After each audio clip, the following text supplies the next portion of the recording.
বন্ধুরা, আমি অদিতি। আমি কলকাতার একজন মেয়ে।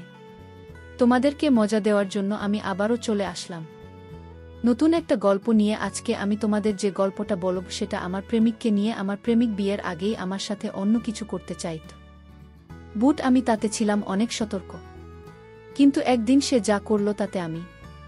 বন্ধুরা, বাকিটা গল্পতেই বলছি। আশা করি পুরো গল্পটা মনোযোগ সহকারে শুনলে তোমাদেরও অনেক মজা পাবে। তো চল বন্ধুরা, কথা না বাড়িয়ে মূল গল্পে চলে যাই। ছোটবেলাতেই আমি বুঝে গেছিলাম আমি দেখতে বেশ সুন্দরী। স্কুলে কিংবা পাড়ার অনুষ্ঠানে আমার নাম শুনলেই অনেকেই তাকিয়ে থাকত। তবে এই সৌন্দর্যকে আমি কখনো অহংকার করিনি, বরং আমি সবসময় চাইতাম পড়াশোনায় ভালো করতে, বাবার মুখ উজ্জ্বল করতে। আমার বাবা একজন বড় ব্যবসায়ী, কলকাতার নামকরা ফার্নিচারের দোকানের মালিক। মা গৃহিণী হলেও শিক্ষা আর আত্মসম্মান আমাদের পরিবারে ছিল অটুট এক ভিত্তি। স্কুলের পর কলেজ জীবন শুরু হলো, আর সেখানেই একদিন এক অদ্ভুত সকাল এল। আমি একা বসেছিলাম পার্ক স্ট্রিটের একটা কফি হাউসে, হাতে একটা বই আর মনে হাজারটা চিন্তা। এমন সময়ে আমার পাশের টেবিলে বসে এক ছেলেটি, দেখতে স্মার্ট, চোখে একটা আত্মবিশ্বাস, আর সেই চোখই যেন এক অজানা কৌতূহল নিয়ে আমাকে জিজ্ঞেস করল, তুমি কি সাহিত্য পড়ছ? আমি অবাক হলেও হেসে উত্তর দিলাম, হ্যাঁ, রবীন্দ্রনাথ। এরপর শুরু হলো আমাদের আলাপ। ছেলেটির নাম বিজয়। পরিচিত শোনার পর আমার মনে হলো নামের মধ্যে একটা সম্মান আছে। কথা বলতে বলতে বুঝলাম ওর চিন্তাভাবনাগুলো বেশ পরিণত। ও বলল ওর বাড়ি নদিয়াতে আর ওর বাবা ছিলেন স্কুল শিক্ষক। বিজয় নিজেও চাকরির জন্যে শহরে এসেছে, এমন নম্রভাবে কথা বলছিল। মনে হচ্ছিল যেন বহুদিনের চেনা। আমি সহজেই কথা চালিয়ে যেতে পারছিলাম, আর তাতেই একটা অদ্ভুত শান্তি লাগছিল। আমাদের আলাপ একদিনেই শেষ হয়নি।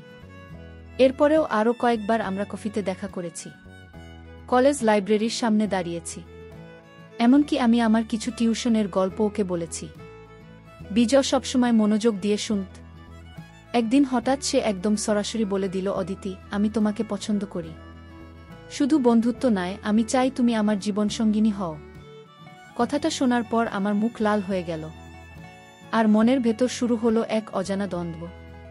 আমি কি বিজয়কে ভালো করে চিনি?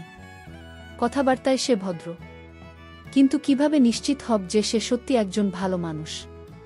আমি তো জানি সুন্দরী মেয়েদের পেছনে অনেক সময় মানুষ মিথ্যে ভালোবাসা দেখে আসে।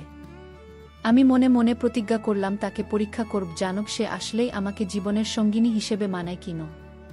এই ভালোবাসা শুধু মুখের কথা নাকি সেটা মন থেকে আসে। 3টা ধাপে আমি বিজয়ের চরিত্র পরীক্ষা করব ঠিক করলাম, কিন্তু এটা আমি ওকে বুঝতে দেব না। প্রথম ধাপ, আমি ওর কাছে একটা দামি জিনিস চাইব। যদি সে আমার জন্য কোনো কিছু না ভেবেই আনন্দের সাথে দিতে পারে, তাহলে বুঝব সে শুধু নিজের জন্য ভাবছে না। দ্বিতীয় ধাপে আমি ওকে এক জায়গায় ডেটিং-এ ডাকব, যেখানে কিছুটা পরীক্ষার মতো পরিস্থিতি তৈরি করব। আর তৃতীয় ধাপে হবে সবচেয়ে কঠিন, যেখানে আমি নিজের সর্বস্ব হারানোর ভান করব। সেখানে ওর প্রতিক্রিয়া দেখেই বুঝব ওর ভালোবাসা কতটা সত্য। তখনও জানতাম না এই পরীক্ষার শেষ পর্যায়ে গিয়ে আমি নিজে কতটা বদলে যাব। তবে একটা বিষয় পরিষ্কার, এই প্রেম আমি হালকা ভাবে নেব না। একজন নারীর জীবনসঙ্গী হতে হলে একজন পুরুষকে হৃদয় দিয়ে ভালোবাসার আগে তাকে চিনে নিতে হয়। প্রেম শুধু চোখে চোখ রাখা নয়, সেটা মনের গভীরতা দিয়ে যাচাই করতে হয়। বিজয়ের প্রেমের প্রস্তাবের পর আমি নিজেকে আরও গুটিয়ে নিলাম। আমি ওর সাথে কথা বলতাম, হাসতাম, এমনকি মাঝে মধ্যে ফোনেও সময় কাটতাম। কিন্তু মনে মনে একটা পরিকল্পনা তৈরি করছিলাম। আমি জানতাম মুখের ভালোবাসা যত সহজেই আসে, সেটা যাচাই না করলে জীবনের পরিণতি হতে পারে ভয়ঙ্কর। আমি স্থির করলাম প্রথম পরীক্ষায় বিজয়কে আমি নিজের মতো করে যাচাই করব। একদিন হঠাৎ আমি বিজয়কে জানালাম, বাবা আমার জন্য একটি পার্টি আয়োজন করতে চায়। একটা ছোট পারিবারিক গেট টুগেদার, সেখানে আমাকে একটা দামি শাড়ি পরা দরকার। আমি বললাম, বিজয়, তুমি যদি সত্যিই আমাকে নিজের মনে করো, তুমি কি আমার জন্য একটা শাড়ি কিনে দিতে পারো? বিজয় একটু চুপ করে রইল, তারপর জিজ্ঞেস করল, তোমার নিজের তো অনেক শাড়ি আছে, নতুন কেন দরকার? আমি জানতামই প্রশ্ন সে করবেই, কারণ এখনও সে আমার আর্থিক অবস্থান পুরোটা জানে না। আমি ধীরে বলে উঠলাম, বাবা চায় আমি ওই অনুষ্ঠানে নতুন কিছু পরি, আর আমার এখন অতটা বাজেট নেই। তবে যদি তুমি না চাও তাহলে আমি নিজেই সামলাব। আমার মুখের কথা শুনেই বিজয় একটু নরম হয়ে গেল। সে বলল, না না, তুমি যদি বলো তাহলে আমি অবশ্যই কিনে দেব। তুমি শুধু তোমার পছন্দ বলো। আমি ভিতরে ভিতরে অবাক হয়ে গেলাম, এটা ভালো একটা ইঙ্গিত। কারণ সে কোনো অস্বস্তিকর প্রশ্ন না করে বরং সাহায্য করতে রাজি হল। 2 দিন পর সে আমাকে ফোন করে জানাল সে একটা শাড়ির দোকানে গিয়েছে এবং আমার পছন্দমতো একটা শাড়ি রেডি রেখেছে। আমি গিয়ে দেখলাম সত্যি চমৎকার একটা নীল কাঁথার কাজের শাড়ি, দামও কম না। বিজয় বলল, আমি চাই তোমার মুখে হাসি থাকুক, ব্যাস, আমার আর কিছু লাগবে না।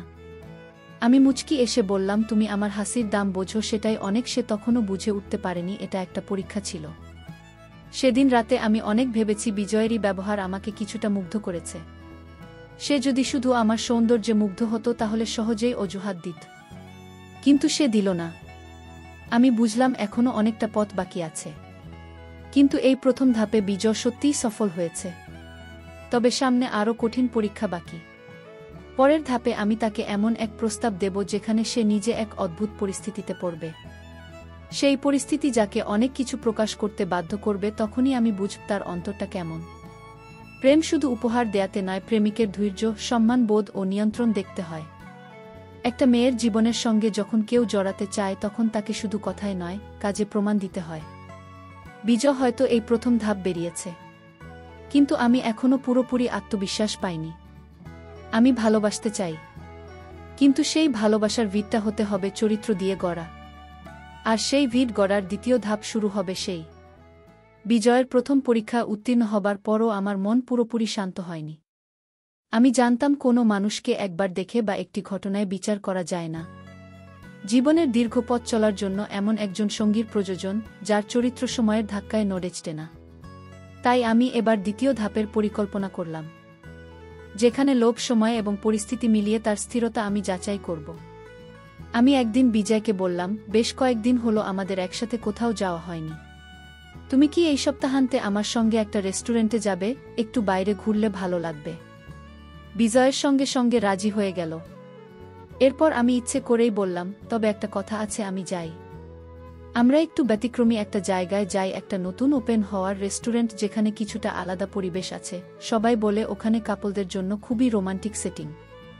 আমি বুঝতে চাচ্ছিলাম এমন রোমান্টিক জায়গার প্রসঙ্গ শুনে তার মনের ভিতর কি চিন্তা আসে। বিজয় একটু থেমে বলল, জায়গাটা যদি ভালো হয় ঘুরতে তো সমস্যা নেই, তবে একটা কথা, তুমি যদি অস্বস্তি বোধ করো তাহলে অন্য কোথাও যেতে পারি। আমি তখন তার দিকে তাকিয়ে বললাম, তোমার মনের কথা বলো, তুমি কি চাও? বিজয়ের উত্তর ছিল শান্ত, আমি চাই তুমি স্বাচ্ছন্দ্য বোধ করো, আমার কাছে জায়গা নয়, তোমার পাশে থাকা গুরুত্বপূর্ণ। এই কথাটাই আমি শুনতে চাচ্ছিলাম। পরের দিন আমরা সেই রেস্টুরেন্টে গেলাম। পরিবেশ সত্যি স্নিগ্ধ ছিল, তবে একটু ঘনিষ্ঠ ধাঁজের আলোগুলো ম্লান, চারিপাশে হালকা মিউজিক। আমি ইচ্ছে করেই একটা টেবিল পছন্দ করলাম, যেখানে সবার থেকে একটু দূরত্ব বেশি ছিল। আমি লক্ষ্য করছিলাম বিজয়ের চোখ মুখের ভাষা, তবে সে চুপচাপ শান্তভাবে বসেছিল, বরং মাঝে মাঝে আমার পড়াশোনা, বাবার ব্যবসা নিয়ে কথা বলছিল। ওর চোখে কোনো অশোভন সংকেত ছিল না। ওর আচরণ ছিল এমন একজন মানুষের মতো যে সম্মান দিতে জানে। খাবার শেষে বিজয় বলল, তুমি যদি চাও আমরা কাছেই একটু হাঁটতে পারি। আমি বললাম, চলো। হাঁটার সময় আমি ইচ্ছে করেই তার হাতের পাশে হাত রাখলাম, একটা খুব সাধারণ ইঙ্গিত। সে বুঝেও কোনো বাড়াবাড়ি করল না, শুধু একবার শান্তভাবে বলল, তুমি কি ঠিক আছো? আমি মাথা নাড়লাম। সে আর কিছু বলল না। আমার মনের গভীরে তখন একটা প্রশান্তি জন্ম নিচ্ছিল। সেই দিনটা ছিল আমার জন্য অনেক বড় উপলব্ধির। আমি একটা কথাও মনে মনে ভাবছিলাম, যে পুরুষ মেয়ের সম্মানকে সবচেয়ে আগে রাখে সেই পুরুষই হয় সবচেয়ে নির্ভরযোগ্য। বিজয় হয়তো তার আবেগ নিয়ন্ত্রণে রাখতে পারে, কিন্তু তার ভালোবাসার গভীরতা এখনও আমি পুরোপুরি ধরতে পারিনি। প্রেম যদি সত্যি হয় তবে সেটার সময়ের সাথেই প্রমাণিত হবে। এই দ্বিতীয় ধাপেও বিজয় যেভাবে নিজেকে নিয়ন্ত্রণ করল তাতে আমার বিশ্বাস আরও একটু দৃঢ় হল। তবে সামনে আছে তৃতীয় ও সবচেয়ে কঠিন ধাপ, যেখানে আমি নিজেই এক ভিন্ন ভূমিকায় অবতীর্ণ হব। সেই পরীক্ষায় একজন মানুষ কতটা সত্যিকারের, কতটা সংকটে পাশে দাঁড়াতে পারে তা নির্ণয় হবে।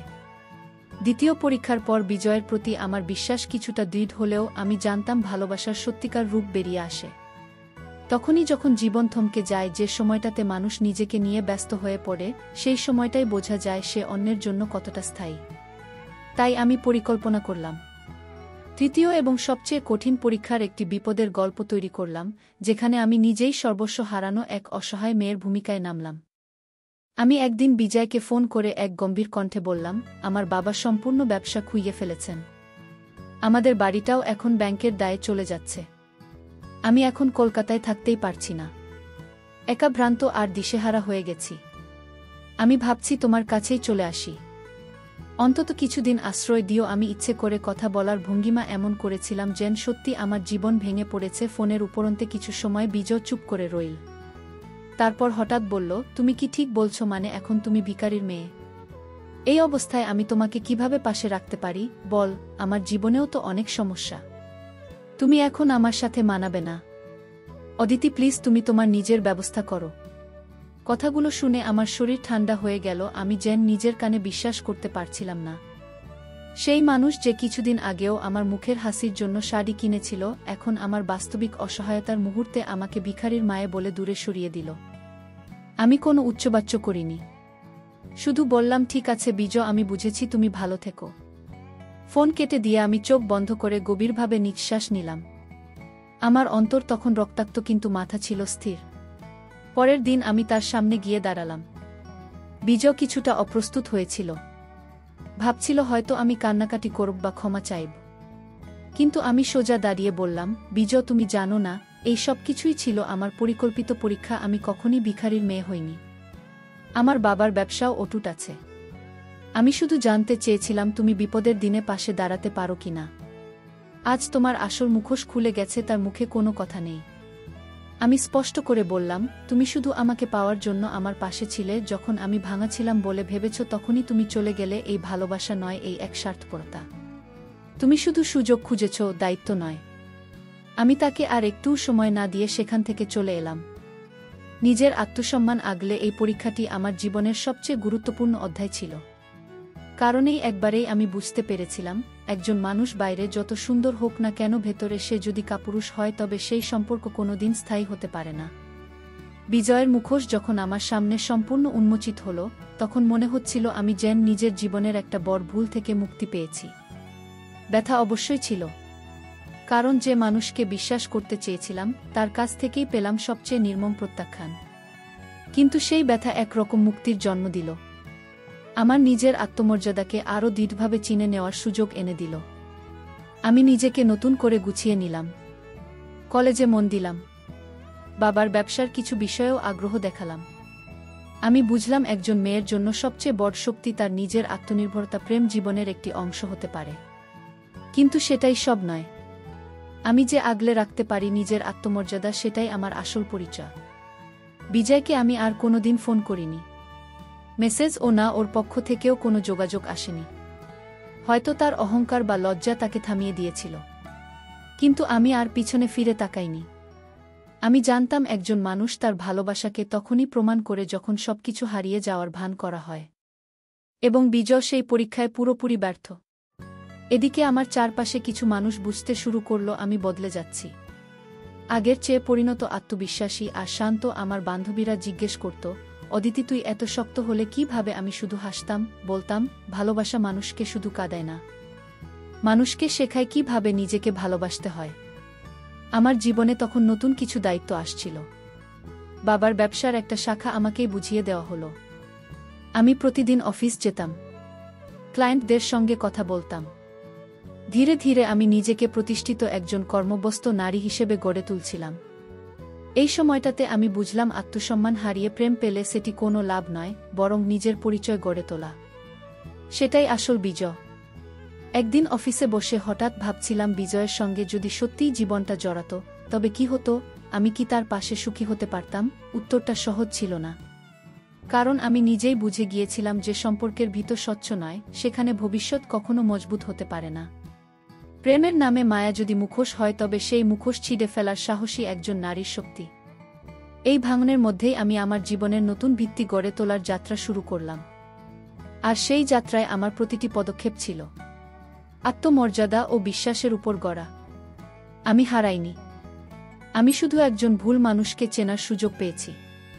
বিজয়ের ঘটনা আমার জীবনে এক অন্ধকার অধ্যায় হয়ে থাকলেও সেই অন্ধকারই আমাকে নতুন এক আলো পৌঁছাতে সাহায্য করেছিল। আমি বুঝে গিয়েছিলাম, আত্মসম্মান রক্ষার চেয়ে বড় কিছু নেই। কেউ যদি শুধু সুখের দিনে পাশে থাকে, সে আসলে প্রেমিক নয়। সেই সম্পর্ক একটা বাহ্যিক বন্ধন মাত্র। সেই উপলব্ধি থেকেই আমি নিজের জন্য নতুন একটা লক্ষ্য স্থির করলাম। নিজেকে আরও শক্তিশালী আরও প্রতিষ্ঠিত করে তুলব। আমার জীবনে তখন সময়কার ছিল পরিশ্রম আর আত্মচর্চার মধ্যে দিয়ে দিনে কলেজ বিকেলে বাবার অফিসে সময় দিতাম। নানা ধরনের মানুষের সঙ্গে কথা বলতে বলতে আমার চিন্তাভাবনায় একটা পরিণত ভাব চলে এসেছিল। আমি অনুভব করছিলাম আমার জীবনের প্রতিটা অভিজ্ঞতা যেন আমাকে ধাপে ধাপে আরও পরিপক্ক করে তুলছে। নিজের জীবনে নিয়ন্ত্রণ নিজের হাতে তুলে নেওয়ার যে আত্মবিশ্বাস, সেটাই আমার নতুন পরিচয় হয়ে দাঁড়াচ্ছিল। এই সময়েই আমার পরিচয় হয় সৌরভ নামে এক ছেলের সঙ্গে। সে আমাদের কোম্পানির এক ক্লায়েন্ট প্রতিষ্ঠানের প্রতিনিধি। শুরুতে আমাদের আলাপ শুধুই পেশাগত, কিন্তু ধীরে ধীরে বুঝতে পারলাম সৌরভ অন্যদের চেয়ে আলাদা। ওর চোখে কখনো কোনো অতিরিক্ত কৌতূহল ছিল না, কথা ছিল পরিমিতি আর শ্রদ্ধা। আমি সবসময় সতর্ক থাকতাম, কিন্তু সৌরভের আচরণ এমন ছিল যা আমাকে কোনো অস্বস্তিতে ফেলত না। একদিন একটি মিটিং শেষে সৌরভ বলল, আপনার চিন্তাভাবনা অনেক পরিণত, সেটা বুঝতে পারছি। আপনি হয়তো অনেক অভিজ্ঞতার ভেতর দিয়ে গেছেন। আমি মৃদু হেসে বলেছিলাম, হ্যাঁ, কিছু অভিজ্ঞতা মানুষকে ভেতর থেকে বদলে দেয়া। সে কিছু জিজ্ঞেস করেনি, শুধু সম্মানজনকভাবে মাথা নেড়ে বলেছিল, তাই বুঝি আপনি এত দৃঢ় মনে হচ্ছেন। এই সংলাপগুলো আমার মনের গভীরে একটা শান্তি এনে দিচ্ছিল। সৌরভ কখনই আমার ব্যক্তিগত বিষয় নিয়ে প্রশ্ন করত না, সে বরং উৎসাহ দিত। আমার কাজ, আমার স্বপ্ন, আমার আগামীর পরিকল্পনা নিয়ে ওর সেই স্বচ্ছতাই আমাকে ভাবতে বাধ্য করল। সম্পর্ক কি সত্যিই এতটা আলাদা হতে পারে, যেখানে কেউ আপনাকে বুঝতে চায় কিন্তু দখল নিতে নয়? আমার মনে তখন প্রশ্ন উঠছিল, আমার জীবনে কি নতুন কিছু শুরু হতে যাচ্ছে? আমি বুঝতে পারছিলাম প্রতিটি মানুষ এক নতুন শিক্ষার সুযোগ। কেউ আমাদের ঠকায় আর কেউ শেখায় কিভাবে বিশ্বাস করতে হয়। সৌরভের সঙ্গে প্রতিটি কথোপকথনই ছিল আমার আত্মবিশ্বাসের মাপকাঠি। আমি কারো উপর নির্ভর না করেও একজন পুরুষের পাশে নিশ্চিন্তভাবে হাঁটতে শিখছে। তবে আমি জানতাম এখনও অনেক পথ বাকি। সৌরভ কি শুধু একজন ভালো মানুষ, নাকি এর পিছনে আছে কোনো আলাদা উদ্দেশ্য? আবারও আমার সেই সাবধানতা ফিরে এল। কিন্তু এবার আমি পালাতে চাইলাম না, বরং সময়কে দিলাম তার জায়গা। কারণ আগের অভিজ্ঞতা আমাকে শিখিয়েছে, ভালোবাসা যেন একবারে নয়, সময়ের হাত ধরে ধীরে ধীরে আসে। সৌরভের সঙ্গে আমার সম্পর্কটা যেন এক নিখুঁত মেলবন্ধন হয়ে উঠছিল। কিন্তু এই মেলবন্ধন ছিল সম্পূর্ণ পারস্পরিক সম্মানের উপর ভিত্তি করে। আমি জানতাম আগের জীবনের ঘাটতিগুলো থেকে শিক্ষা নিয়ে এবার আমি আর কখনোই নিজের সম্মান বিসর্জন দেব না। সৌরভ এই কথাগুলো বোঝার চেষ্টা করছিল। তার চোখে ছিল আন্তরিকতা আর কথায় ছিল বিশ্বাসযোগ্যতা। একদিন আমরা বসেছিলাম শতভন ক্যাফেতে। সে আমাকে বলল, অদিতি, আমি তোমাকে কখনোই এমন পরিস্থিতিতে ফেলতে চাই না যেখানে তোমার নিজের মূল্যবোধ ক্ষুণ্ণ হয়। আমার কাছে তুমি শুধু প্রেমিকা নাও, তুমি একজন সম্মানিত নারী যার স্বাধীনতা এবং সিদ্ধান্ত আমাকে সব সময় সম্মান করতে হবে। শুনে আমার মনে একটা অনির্বচনীয় শান্তি ছড়িয়ে পড়ল। আমি বুঝতে পারছিলাম সত্যিকারের ভালোবাসা মানে একে অন্যের স্বাধীনতা ও মর্যাদা রক্ষা করা। আমার জীবনে এখন একটা সুন্দর নতুন অধ্যায় শুরু হচ্ছিল। আমি আর ভয় পাচ্ছিলাম না ভালোবাসার জন্য নিজেকে হারানোর, বরং ভালোবাসা মানে নিজেকে আরেকজনের কাছে সমান শ্রদ্ধার সঙ্গে দেওয়া। সৌরভ কখনোই চাপ দেয়নি, কখনোই কোনো সিদ্ধান্তে আমাকে বাধ্য করেনি। প্রতিটি পদক্ষেপ ছিল সম্মিলিত আলোচনা ও বোঝাপড়া। এই সময় আমি নিজের জন্য সময় দিলাম, নিজেকে আরও জানার, নিজের স্বপ্নগুলোকে নিয়ে ভাবার। ভালোবাসা আর সম্পর্ক শুধু একে অন্যকে পাওয়া নয়, বরং একসঙ্গে বড় হওয়া, শেখা এবং পরিপক্ক হওয়া। আমার মনে হচ্ছিল এই সম্পর্কেই আমি সত্যিকার অর্থে আমার জীবনসঙ্গী খুঁজে পেয়েছি। একজন যিনি আমার শক্তি আর দুর্বলতা দুটোই গোপন না রেখে গ্রহণ করবে, আর আমি এমন একজনের পাশে থাকব যিনি আমার স্বাধীনতা, মর্যাদাকে প্রথম স্থান দেবেন। বিজয় থেকে সৌরভ এই পথচলায় আমি অনেক কিছু শিখেছি। প্রেম শুধু আবেগ নয়, এটি চ্যালেঞ্জ, বিশ্বাস আর সম্মানের মিশ্রণ। আমি বুঝেছি একজন মানুষের চরিত্র পরীক্ষা করা দরকার, কারণ ভালোবাসা যদি সৎ না হয় তা শুধু সময়েরই অপচয়। বিজয়ের সঙ্গে আমার যে পরীক্ষাগুলো হয়েছিল সেগুলো আমাকে শক্তিশালী করে তুলেছে। আর সৌরভের সঙ্গে আমি শিখেছি কিভাবে সম্মান আর সমঝোতার উপর ভিত্তি করে সম্পর্ক করা যায়। আজ আমি বলবো, প্রেমিক নির্ণয় করা মানে শুধু তার ভালোবাসা নয়, তার চরিত্র, দায়িত্ববোধ, সম্মান আর পাশে থাকার মানসিকতা যাচাই করা। মেয়েরা নিজের মূল্য জানুক, নিজেদের সম্মান রক্ষা করুক। কেউ যদি বিপদের দিনে পাশে না থাকে সে ভালোবাসার দাবিদার নয়। তাই নিজের সম্মান ও স্বপ্নকে কখনো হারাতে দেওয়া চলবে না। সর্বোপরি ভালোবাসা মানে নিজেকে হারিয়ে ফেলা নয়, বরং নিজের সঙ্গে অন্য কারুর মিলনে সৌন্দর্য খুঁজে পাওয়া এই শিক্ষা আমার জীবনের সবচেয়ে বড় অর্জন। আমি আমার জীবনের নতুন পথে এগিয়ে চলেছি, বিশ্বাস আর আত্মসম্মান নিয়ে। আর সেই পথেই রয়েছে সত্যিকারের সুখ ও শান্তি। বন্ধুরা, গল্পটি তোমাদের ভালো লাগলে লাইক, শেয়ার এবং সাবস্ক্রাইব করতে ভুলবেন না। সবাইকে ধন্যবাদ।